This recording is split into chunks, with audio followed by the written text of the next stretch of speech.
So next, I would like to introduce our next keynote speaker, Dr. Maria Murray. Dr. Maria Murray is president and CEO of the Reading League. Before founding the Reading League, Dr. Murray was an associate professor at the State University of New York at Oswego, where she taught courses related to literacy assessment and intervention for 10 years. She received her PhD in reading education from Syracuse University, where she served as project coordinator for Dr. Benita Blackman's numerous federally funded early reading intervention grants. Dr. Murray is passionate about the prevention and remediation of reading difficulty and consistently strives to increase educator and stakeholder knowledge and the connections between research and practice. Welcome, Dr. Murray. Hello. That's mine. Oh, that's yours. That looks just like mine. She's trying to take all my notes away. Thank you, Taria. Thank you. Hi, people hungry for knowledge. How are you? You're hungry for knowledge. Perfect. Taria, congratulations on putting this together, and thank you for working together with so many stakeholders here on the western end of our beautiful state. I love New York. And let's get some of this happening central New York and Capital Region and downstate, okay? So, yes, I'm excited to meet anyone that's here as a partner. While I'm here, I'd love to meet you, so I want to know who everyone is. Okay, clickety-clack. So, big ideas I'm going to go through. Why was the Reading League needed? Why did we do this thing called the Reading League? And then I'm very appreciative for what Kareem and Tracy did. They kind of perfectly led the session I'm going to do. They paved the way. Curricula are necessary, but they're not sufficient. And then educator knowledge, that's the necessary piece, and that's the thing I'm going to be talking about mostly. Our outcomes depend on the professional knowledge that educators gain and are given and provided and their support. I hope you would all agree about that. And then calls to action for people in positions of power, because without the people who sign checks and sign legislation knowing this, how will we ever proceed and make this the norm instead of the exception? So, what is the Reading League? We're a nonprofit organization. We have a mission because nonprofits have to have a mission statement, and here's ours. We wrote it in a minute, and it's never changed. It was easy to write. We are here to advance the awareness, understanding, and use of evidence-aligned reading instruction. We're knowledge brokers. So we bring what the science of reading has determined to be the most maximally effective for students and better outcomes, and we bring it to teachers. Because how else were educators getting it before? In your teacher preparation? No. In your PD? Not really, right? We offer multiple supports and services to educators at the Reading League. One of them is, our key one is school-based partnerships, similar to what NIHouse does. So do we have any school-based partners in Western New York here? Medina. Wonderful.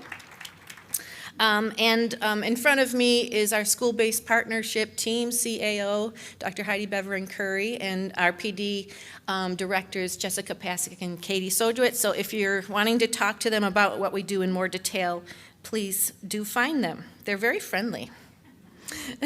So this picture kind of elucidates everything that we're about.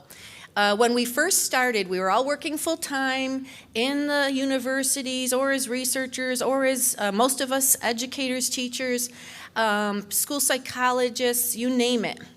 And we thought, hey, you know an awful lot about linguistics and I know nothing. We need you. Hey, you know an awful lot about dyslexia assessment. Stay put. We need you. So together, this social movement called us the Reading League brings everybody together. And we thought we were just going to go around from a school cafeteria with metal chairs to an auditorium with the velvety chairs and provide free PD to our educators in Central New York. That's a picture from one of our first events. They're still all recorded. and on our YouTube channel. Within a 2 or 3 year span, we had over 4,200 educators from Central New York coming to one or more of our live events that were all free. And they were making change in their districts. One district, their lowest performing school, quickly started to outperform their blue ribbon school. I don't know if they're still doing that, but that's what happened. So there you go. And then we decided to make this a full-time gig for some of us. There's the tired batch of some of us sitting outside of a Panera and thinking, what do we do for our next live event? The founders of the Reading League, most of us graduated from Syracuse University under our giant shoulders that we stood on, Dr. Benita Blackman, and she was a reading scientist who was studying this thing called phonological awareness. And she had Dr. Jean Chall for her giant to stand upon. So we learned the science from this woman who was our giant. And also through our various careers, we studied instructional design in clinical settings. We noticed this thing. Look at the middle bullet.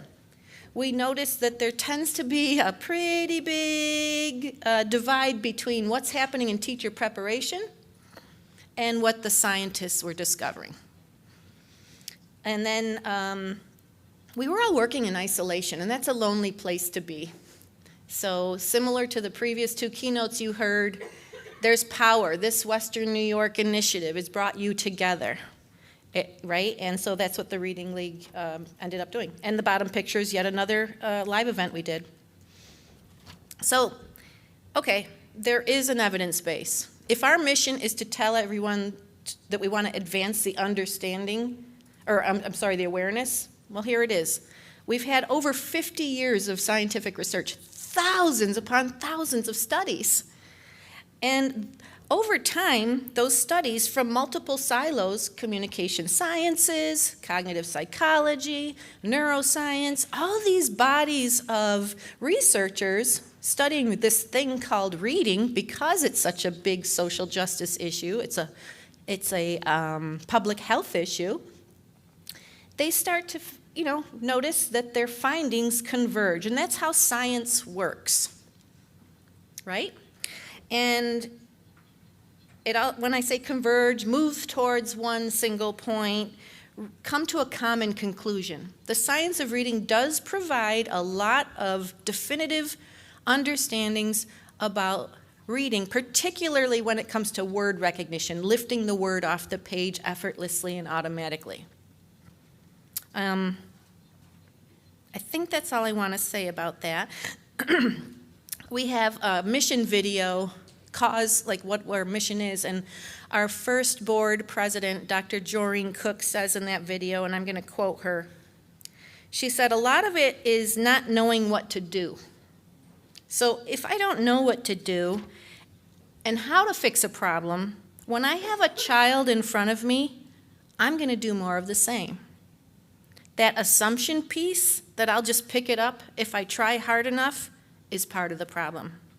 So how do you change if you don't know what to change to?" And nobody's been bringing that information to educators for too long. That's done. We're done with that, right? Okay. I'm going to skip over the NAEP slide because Dr. Whedon did cover that, but of course all of this is important because we know that low literacy is correlated with underemployment, unemployment, poverty, incarceration, anxiety, depression, suicidal ideation, hospital visits, lower life expectancy, unwanted pregnancy. It's not good news any way you slice it. Okay. So here we are with new NAEP results in red. And Heidi, I didn't get rid of all the red, I forgot. But so the thing is, people are wanting to now address this even bigger gap in their systems. And one thing we're hearing is everyone wants to run out and get the curriculum that's going to fix it. I see some nodding. First, let's talk about that we all have responsibility in this ecosystem of fixing, addressing, preventing, remediating reading difficulty. We all have responsibility to know the research. If you just are starting today, welcome. If you've been at it a while, you're never going to be done. Just keep on learning. Reflect upon the research, respond with your colleagues. That piece of chart paper you see is from one of our partner schools. When we start with all the partner schools, we invite them, please write down by grade level everything you're using for reading, writing, spelling, assessment. And it usually came in as a hodgepodge. Teachers were working very, very, very hard to make what they could happen. A lot of this school did not even have a curriculum. So honestly evaluate your current practices. And as Dr. Whedon says, stop doing what's not working. Support each other in building that evidence practices. And this is easier said than done. I can just stand up here behind a podium with my notes and say, just do that. It takes years. And we have to go slow to go fast. That's something we like to say at the Reading League. And we have to go forward with a strong foundation of knowledge. Knowledge first and foremost. And otherwise, how else will we build that sustained culture? We got to build something that's impervious to a retirement of an administrator or an administrator that jumps to the school down the road and so forth. How else will we do this? We're going to constantly be reinventing the wheel and feeling like it is a pendulum. Okay. So again, now we're at this part. Curricula, necessary but not sufficient. To gain those maximum outcomes that the science of reading holds promise for, due to, if you go read some of the intervention studies and the outcomes they got and some of the data that our two presenters showed in districts, we need what has been consistently overlooked. We need more than what has already been done. Okay. So thank you, Natalie. Oh, good, you're there. I get to wave to you. An honor to wave to Natalie Rexler. I hope you all get her book, The Knowledge Gap. You signed mine at IDA in Portland before the COVID thing happened. So thank you for getting out the long overlooked aspect that knowledge matters. Background knowledge, overall knowledge of our world is necessary for comprehension.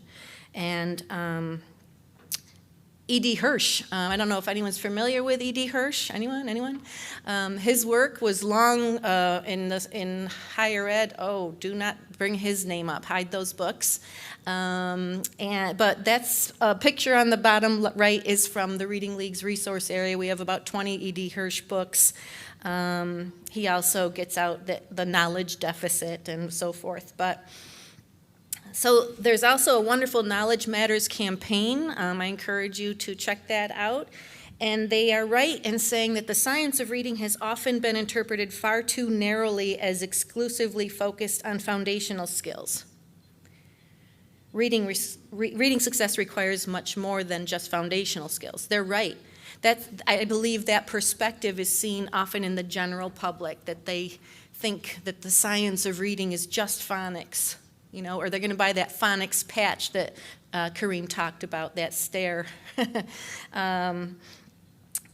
I think at the Reading League and places like NIHouse and Patton, where Pam Kastner works, the professional developers that God did not create on the seventh day, the good PD folks, we know that knowledge matters, and that is included in our PD. So that's an article I wrote. It's free online. Check it out. talked about my first experiences flying an airplane, learning to fly an airplane. I had 2 lessons and then quit. But knowledge matters when you're learning to fly an airplane. It does. So definitely check that out. I wrote it in 2016, a long time ago, because I wanted people to understand the importance of language comprehension, background knowledge, and vocabulary, and so forth. And then we also have webinars. Something like even maximizing a read aloud you do every day in your classroom. How can you maximize that to build knowledge? I'm going to pause a second. Back to the quick fix curricula thing. How many of you, as I say these things, raise your hand if you've heard them. Gets your blood pumping and keeps you awake here. So how about, have you worked in a district where they bought a curriculum or chose one, and the person in charge didn't know that stuff, had no experience? Yeah. Like, why did that person get put in charge of this decision? That one table, like, all the hands went up. I'm not going to. How about we got a curriculum, but it's not the one we all wanted? How about we got a curriculum that everyone wanted, but now they don't like it? How about we got a curriculum, but we never got any training in it? Whoa, okay, hey, just getting some air moving around in here. How about we got a curriculum, but the educators and the practitioners using it are still keeping pieces that they had from a previous curriculum or things they like to do and just shoving it on top? Yeah. And how many people see getting a curriculum but needing to patch it? All right. So you get the idea, right? Is curriculum a quick fix? We got to be careful of that. That's not the answer. It's a necessary thing. Do not get me wrong. But you have to be careful, because if there were such a thing as the best curriculum in the world, there are excellent ones out there, but picking the best one, please don't ever call the Reading League and ask us what the best curriculum is or the one we recommend. We won't tell you that. We want you to have knowledge and pick it on your own, right? Yeah, it's an instrument. A curriculum is an instrument for a practitioner, for its user, and of course, look at these people and professionals using their instruments. What good are those instruments if the knowledge isn't there? So, and what good is an instrument if you don't have support? How about this? Does anyone know in their area here in Western New York, we do know it in Central New York, of a really good curriculum being used in School A and School B with similar demographics, with wildly different outcomes? Have you seen that? We have. There's one school we know that was using the same curriculum as the other one. 19% of kids reading proficiently on grade level, and the other school about 49. Still not great, but there you go. And then, all right, I'm going to give some more examples, not too many, because we collect these examples. So getting a pretty solid program and then squeezing guided reading groups on top of it, or taking a solid core program and breaking it up into center work. It's not going to work that way. And with knowledge, that wouldn't happen. Multiple readings of a text for different purposes, but not an understanding of the amount of repetition students need to practice. They think one and done might be okay. I'm seeing some nodding, okay. Selecting items off a site like Teacher Pay Teacher to supplement the core program because it's cute. Well, is it cute? Or does it count? It needs to count. Okay. Skipping the phonemic awareness and chaining portions of a lesson to get to the reading part. Or not reading the decodable text sufficiently because you got to get to the uncontrolled text part. Or not continuously building knowledge with read-alouds for students because it's deemed that the concepts aren't developmentally appropriate for the children. We could go on and on, right? See me at the table and give me some more to add to the collection. But in the end, a program is not perfect. It will need to be tweaked, right? We have to be honest. In the end, we have to tweak. Minutes in a day are a real challenge. The particular kids we may have are a very real challenge. But that tweaking, where does it have to come from? Where does it have to come from? A place of a knowledgeable user, right? What works for the most kids? I learned that in my PD. Therefore, I'm not going to veer from this step. I'm going to make sure I include it every day. Not from a thing I have in my closet that I know the kids will love. Okay. Not from, I think this is going to work better. Tweaks should come from a place of, I now have a level of professional knowledge, right, that I know what should be done here. So the better thing to do, everybody, take this back, prioritize teacher knowledge. Then select a curriculum. Involve the teachers in that selection process. Have them use the knowledge. Train the teachers, continuously train the teachers, and support the teachers with ongoing professional development.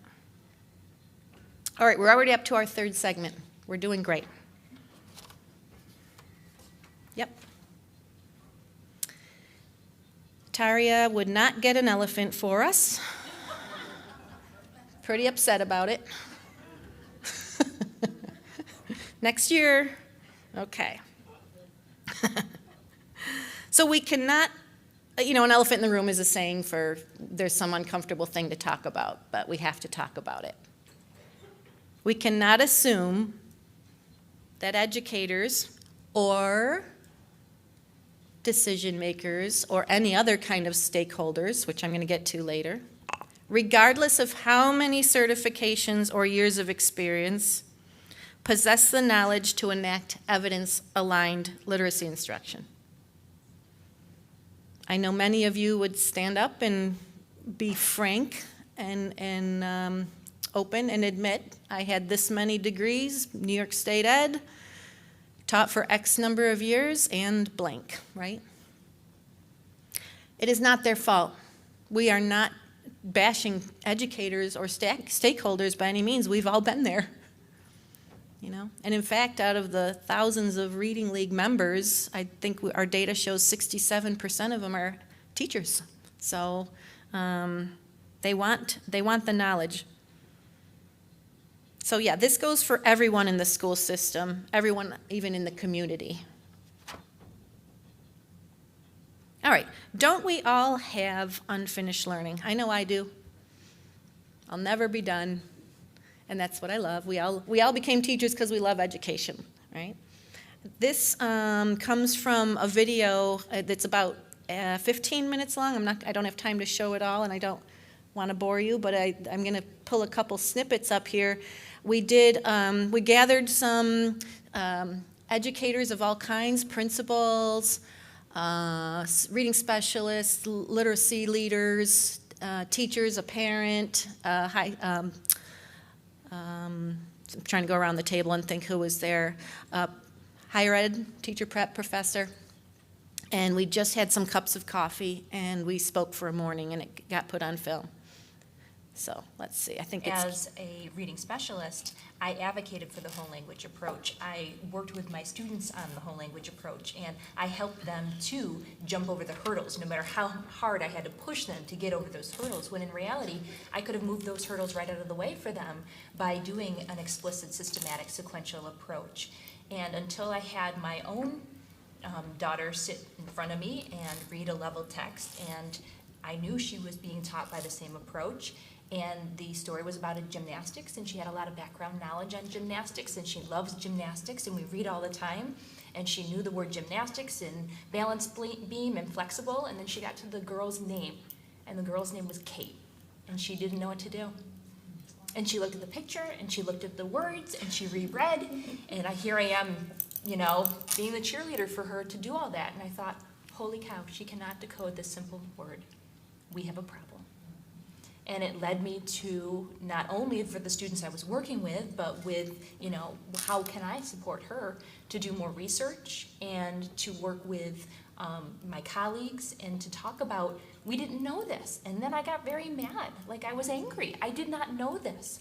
And I was upset that I didn't know this. And I wanted to go back and apologize to all the children that I worked with, that all the approaches that you talked about, and how I was just saying, well, just try a little harder. When in reality, I was just not doing a good enough job helping them. And so when we had discussions, and the realization was, there's a lot of teachers in my position. There's a lot of teachers that don't know. So let's do something about it. Let's help them.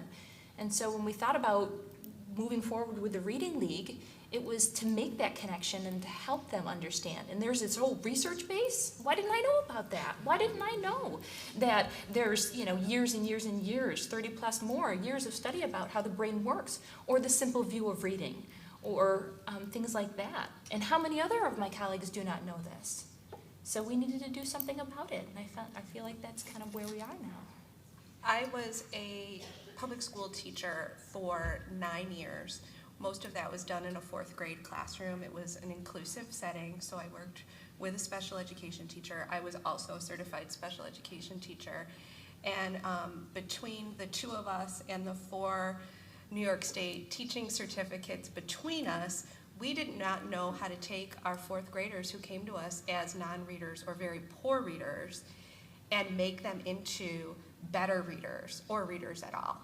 And we tried, right? We accessed what was available to us, whether that be professional literature or other folks who worked in the school district, things that were popular at the time. We went and saw the top speakers and bought the top products and bought into the most popular approaches and methods.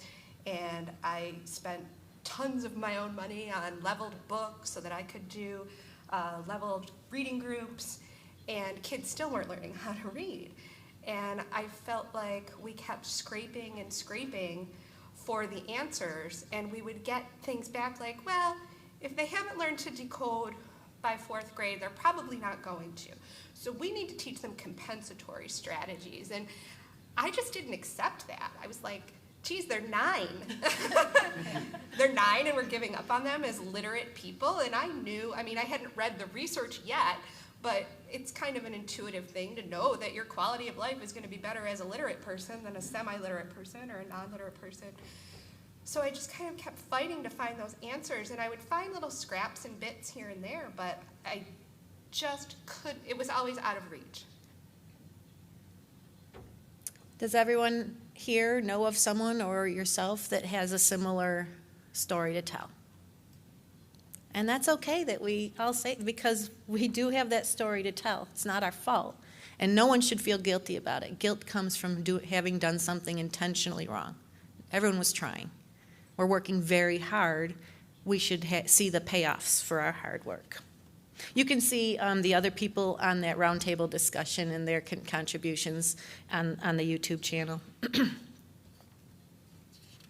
Okay, so play on words, because I love the book, The Knowledge Gap, but we also have another knowledge gap, and that's the educator knowledge. And this picture was just tweeted by the president of the Reading League in Texas, the Texas chapter. He's a medical doctor. And he cares about the science of reading because he knows that his patients' life outcomes and health in general are going to be better if they're literate human beings. So he was flying to our conference in Syracuse a couple of weeks ago, and that's the latest version of our journal. And so I built this presentation for you using some of the call-outs, from this journal. And this one's a themed issue called Multidisciplinary Contributions to the Science of Reading. There's articles from people who are telling us how school psychology added to our knowledge, how cognitive science added to our knowledge, how special education and speech-language pathology added to our knowledge. And there's going to be 2 more special issues, 3 full issues. That's how many people have committed their lives to studying this psychological phenomenon called reading and writing and so forth. So the article called Teacher Preparation and Knowledge was authored by a number of people. The lead author is Emily Binks Cantrell, and one of her call-outs selected from this article is that this one is fantastic. Curricula alone are not able to respond to students' needs in real time.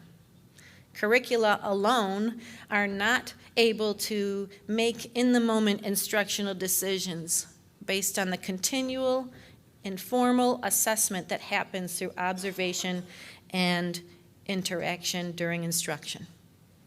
The curriculum's got to be good, and we need a good curriculum. It's got to be a good set of straight stairs, and it's got to have a practitioner knowing the urgency and how to use it. Going on in this article, she says, Dr. Binks Cantrell and her co-authors, the National Research Council identified one factor that's the best weapon against reading failure, and that's quality instruction. Don't you love when answers are so obvious? All right. We know that there's other factors that contribute to reading outcomes, books in the home, right, socioeconomic status, innate intelligence. There's many other factors, but educators don't have control over those other factors. We have really good control of quality reading instruction if we choose to. So it's those teachers who have that, she goes on to say this, advanced content knowledge, advanced professional knowledge, right, and knowledge of general teaching strategies. And we know all the things, as I said a couple slides ago, of things that can happen when teachers lack that professional knowledge. So teachers do need explicit understandings of the language structures of our language. Dr. Kastner is going to take you through in her keynote about some of that explicit understanding and how to use the most effective pedagogical methods for teaching phonological awareness. How about pacing, though? Have you ever gone into a classroom or as a coach or something, and the content's fantastic, but the pace is kind of draggy. It doesn't have that perky pace that Dr. Anita Archer talks about. Classroom management. It always bothered me when I taught at SUNY Oswego for 10 years that we never had anything on classroom management. I tried to make it an elective. Couldn't fit the time in. Instructional routines. That's the art of teaching. Teachers need support on that, too. I'm all good with putting a great curriculum in front of you and give you awesome PD, but there's also that coaching aspect that Dr. Whedon talked about, and that's why we provide that to our teachers as well. So now, researchers have also been studying not just the science of reading, but how teacher education programs are faring. So if we're going to talk about knowledge, let's go. Okay? We can't teach what we don't know. And before we get to the teacher-educator aspect, educators in general tend to show misunderstandings in these areas the most. When we first started the Reading League, we put out a survey. What do you want to know about when we come to your cafeteria or auditorium? And we thought we'd get 5 or 6 things. We got all 24 of our selections maximize out 5 stars. We need this, we need this. All 24. And then we had a section for other, and we got like another 20. We're like, how are we going to, do this? We didn't even think of those other 20. So all of these misunderstandings are seen in multiple populations of educators: general ed, special ed, pre-service, in-service, novice, reading interventionists, teacher educators, and administrators. And an article that just came out this year, 2022, special ed teachers have significantly lower levels of knowledge than general ed teachers in these areas, and that's frightening. Okay, and that's Porter et al. If anyone needs copies of these articles, let us know. All right, teacher educators, knowledge matters for them. Pre-service teachers who were taught by their teacher educators in their university or college programs, those pre-service, if the teacher educators had higher levels of knowledge on those basic language constructs, those pre-service teachers performed significantly better, no surprise again, than pre-service teachers who were taught by less knowledgeable teacher educators. So now I'm worried about, I'm excited that many institutions of higher learning are starting to embed courses on the science of reading, or some material at least, but who's teaching that? Right? Are those people knowledgeable, or are they just checking a box, turning a page, and teaching it? Interesting, this last sentence on this slide, the pre-service teachers who were taught with the high-level knowledge professors, they outperformed the less knowledgeable professors on these assessments. They were doing better on these assessments than the trainers, than the professors. And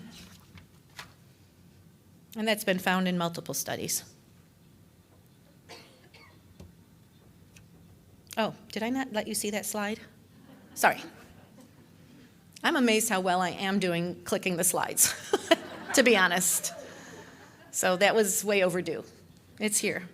Okay, here's some more call-outs from that article that I meant to de-read, and sorry. But in the article, the theme of the last issue is always red, so that's why it's red.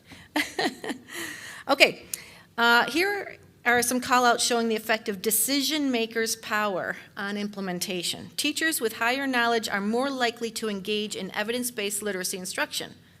No surprise. But to see the effect of that knowledge on student achievement, it's got to be put into practice. No surprise, right? So we need, if our decision makers don't value this work we're doing, we aren't going to be given the tools and the support to actually do it. It's not okay to just go get PD 5 days and come back and not be able to do it. So decision makers have to guarantee the right curricula is chosen, that it is put in the hands of teachers well-trained, hopefully by teacher prep, so hiring decisions are becoming more important, and aligning the knowledge to the curriculum. They have to provide that ongoing PD educator support. Okay. I'll let you, can you read in the back, or should I read those call-outs? Too small? Okay. The top right one says, one major roadblock is when pre-service teachers enter schools that use curriculum programs that are contradictory to what they learned about reading science in their coursework, okay? And then it's the bottom right, it's critical that school leaders are equipped with an understanding of what reading science says about effective literacy instruction and how to support teachers in the implementation. So, yep, I'm growing very worried about administrator knowledge not being there, because I see teachers running with this nowadays. I see teachers going to PD. You're here on a Saturday, you're learning, and you need your admins with you. Okay. Oh! Our Medina partner admin. Oh, stand up. She's from Medina, she's the admin.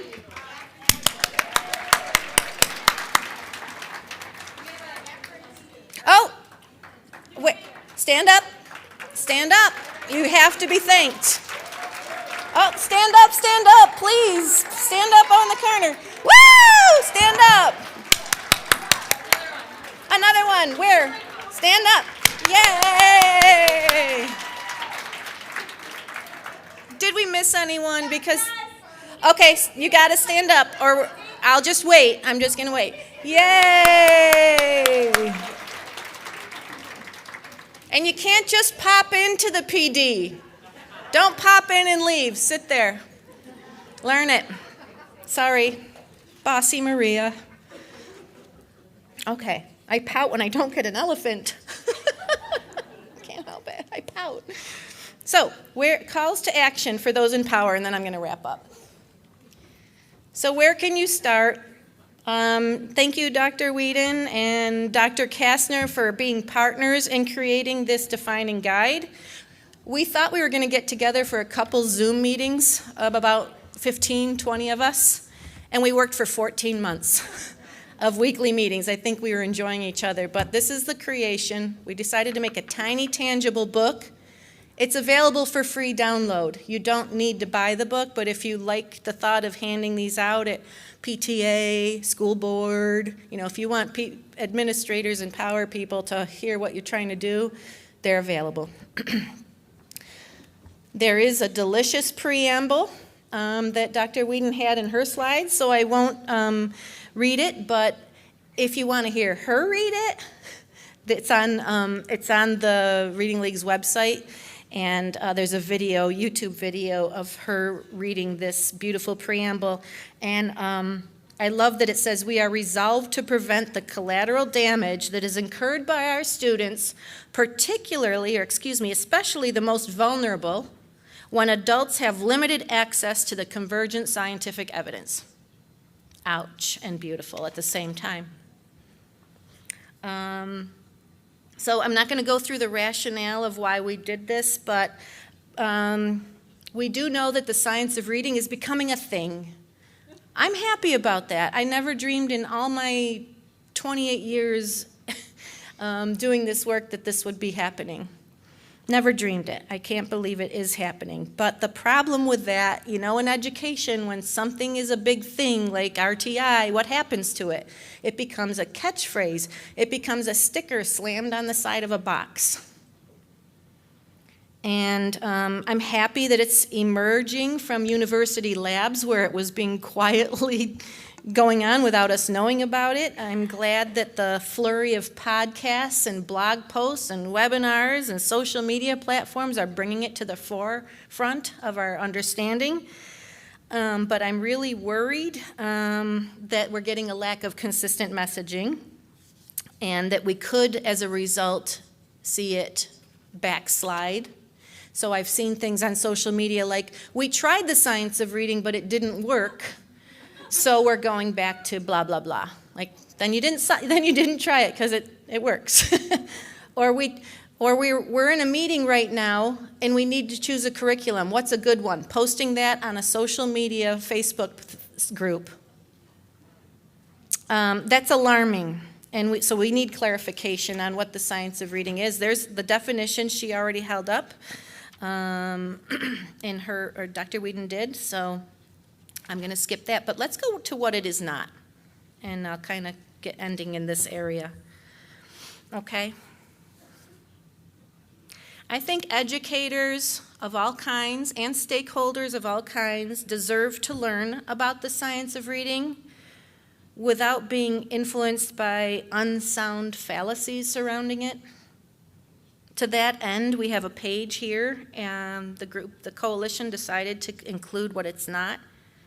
It is not an ideology, it is not a philosophy, it's not a fad, trend, new idea, or a pendulum swing. It's not a political agenda, a one-size-fits-all approach, or a program of instruction. And finally, the science of reading is not a single specific component of a reading instruction. The science of reading is not just phonics. Okay. Successful instruction includes much more, like oral language, morphology, background knowledge, vocabulary, much more. And science doesn't work that way. Science is not a pendulum swing. Science thuds, it doesn't swing. Sounds funny, right? It builds and evolves over time. Remember when COVID first came out and we were all washing our bags of potato chips? Right? And my husband had to take his shoes and pants off out in the breezeway. And I still have 4,000 packages of wipes and toilet paper and stuff stockpiled. But yeah, and now it's airborne, and it took us a long time, or a quick couple of years, but we're never going to think that COVID is something you touch your phone and get. We know it's airborne. So it's safe to say, too, don't you think, that in 5 years no one's going to come into your district and say, "Oh, phonological awareness, oopsie, it's not important after all, we were wrong." That's a pendulum swing. That's not going to happen. Science doesn't swing. Okay. You know where the pendulum swing comes from, though? theories or practices driven by, dare I say, multi-million-dollar marketing departments, right? So the work we have to do is build educator knowledge, all kinds of educators. And yay, you administrators are our stars here today. Thank you. Okay. Knowledge has to come first. So at the back of this book, so you know, and it's small print, and I'm going to not read them all, but we have 2 pages of calls to action. You want to know who these stakeholders are? I think we covered all our bases, all of our bases. We have a call for educators. We have a call for district and school administrators, school boards, and school committees. What should they be doing? We have a call on state departments of education. The Reading League's proud. We have a community of practice where we have monthly discussion with representatives from currently 38 departments of state ed departments. We call on schools of education. We have a community of practice that meets every month with hundreds, not all at once because they don't make every meeting, but we have hundreds of higher ed professional instructors or professors who are trying to, what was it, from the middle? Influence from the middle. We call on pediatricians, curriculum publishers, PD providers. Not that kind of on the 7th day God had bad PD. The good PD, we want people to know how to vet PD. Federal agencies, private foundations who lend, or they don't lend, they generously give and grant monies to organizations to do this work. Policymakers, professional literacy associations. Are there still professional literacy associations out there who are against the science of reading? Yes, there are. I saw nervous things like, are there? The faces were like, yes, there are. Reading scientists. Reading scientists, keep going. Of course you're going to. But also come into the classroom with us. Right? And then parents and caregivers. They should not be last on the list. But I kind of like them there because then it's that nice, beautiful, bring it all home. And thank you all on this beautiful Saturday in upstate New York, what's going on with the weather, for coming and your commitment just by being here to building educator knowledge and therefore increasing student achievement. You're doing it, and I'm proud to be here with you today. Thank you.